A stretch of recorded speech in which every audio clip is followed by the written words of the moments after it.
peradilan akhirat akan kita hadapi, dan tidak ada kezaliman di situ karena Allah yang Maha Adil yang menjadi pengadilnya. Disebutkan dalam hadis muttafaqun alaih riwayat Imam Bukhari dan Muslim, menunjukkan tentang kedahsyatan keadaan hari kiamat. Tahajatil jannatu wan nar, berdebat antara surga dan neraka. Apa yang diperdebatkan oleh mereka? Faqalatin nar, neraka berkata, apa yang dikatakan oleh neraka kepada surga? Uthirtu bil mutakabbirin wal mutajabbirin. Neraka berkata, aku dikhususkan, kata neraka, untuk mereka yang sombong dan sewenang-wenang, apalagi jadi penguasa. Ini yang dikatakan peradilan akhirat. Aku dikhususkan, kata neraka, untuk mereka yang pada saat itu hidup menjadi penguasa, sombong, congkak, dan bertindak sesukanya. Ini yang dikatakan pengadilan akhirat. Wa qalatil jannah, surga berkata, mali la yadkhuluni illa du'afaun nas. Kenapa yang masuk kepadaku, masuk dalam surga tidak ada lain kecuali orang-orang yang lemah. Wa suqatuhum, dan orang-orang yang hina. Wa ajazatahum, dan orang-orang yang sudah tidak mempunyai kemampuan apa-apa, tidak memahami apa-apa, terutama urusan dunia, menghadapi peradilan di dunia. Yang didapatkan adalah kezaliman. Mereka tidak mampu berbuat apa-apa.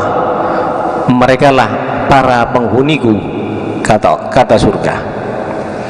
Wa qala Allah Ta'ala lil jannah, maka Allah Subhanahu wa Ta'ala berfirman kepada surga, innama anti rahmati arhamu biki man asya min ibadi. Engkau adalah lambang daripada bentuk kasih sayangku.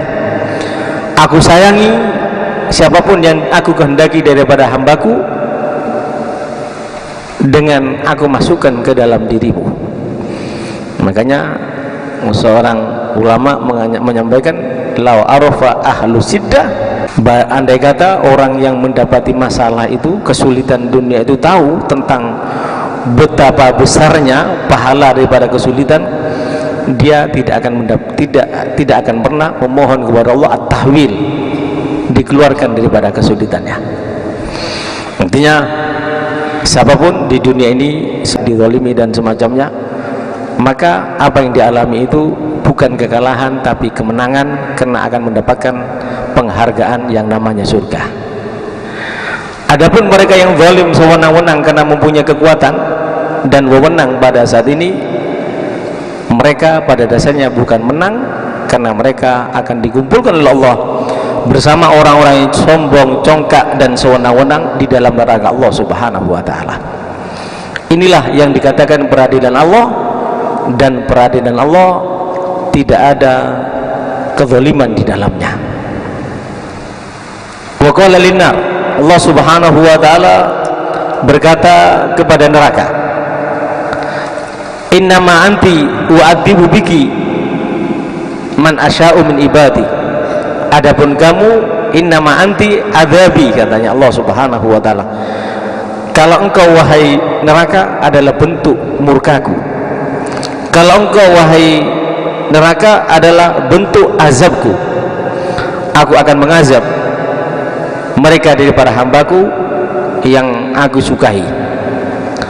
Walikulli wahidin min guma mil'uha, surga akan dipenuhi dengan orang-orang yang mendapatkan kezaliman, peradilan yang tidak adil. Dalam hadis muttafaqun alaih, mendapatkan penghargaan dan kemuliaan dari Allah, sedangkan mereka yang berbuat zalim apabila tidak bertobat, maka akan menjadikan bahan yang akan memenuhi neraka jahanam. Dan neraka ini cukup unik. Makin banyak orang yang berbuat zalim, makin banyak orang yang congkak dan sombong, neraka tidak akan penuh. Bahkan tatkala Allah Subhanahu wa taala bertanya kepada neraka, halim talati, apakah kamu sudah penuh wahai neraka? Katanya neraka karena jengkelnya kepada mereka yang zalim, yang membuat peradilan tidak sesuai dengan peradilan Allah Subhanahu wa taala, yang membuat kejahatan. Apa kata neraka? Hal min mazid, ya Allah, apa ada tambahan? Saya tidak penuh, penuh pun ya Allah tambahkan kepadaku. Mereka hamba-hambamu yang zalim. Hadirin yang dimuliakan oleh Allah Subhanahu wa taala, apalagi bertalian dengan dzurriyyatur rasul dan para ulama, bertalian dengan kucing pun peradilannya tidak akan lepas dari peradilan Allah, yaitu peradilan akhirat. Bagaimana kita ketahui, dakhalatil mar'atu fil hirrah, seorang perempuan masuk neraka karena kucing. Kucing diambil, diikat, tidak dilepaskan dan tidak diberi makan sampai mati. Gara-gara kucing aja masuk neraka karena dipenjara kucingnya. Dan Rasulullah SAW menyebutkan seorang pelacur yang kerjaannya berzina tiap hari masuk surga karena menyelamatkan anjing daripada kehausan. Peradilan Allah semacam ini siapapun di antara kita tidak akan pernah bisa lepas. Oleh sebab itu, persiapkan diri kita. Kalau perlu kita minta maaf kepada siapapun yang kita zalimi, kembalikan hak-hak mereka, maka kita akan selamat daripada peradilan Allah Subhanahu wa taala dan akan dimasukkan ke dalam surganya. Dan siapapun di antara kita yang congkak, sombong, tidak mau untuk mengakui kesalahan dan tidak mau menghentikan kezalimannya karena merasa berkuasa, siapapun kita, karena merasa kaya, siapapun kita, hati-hati, peradilan Allah tidak akan pernah meleset untuk memasukkan mereka ke dalam neraka jahanam, yang merupakan kata Allah, innama anta anti azabi, engkau adalah bentuk murkaku, engkau adalah bentuk azabku, kata Allah Subhanahu wa taala.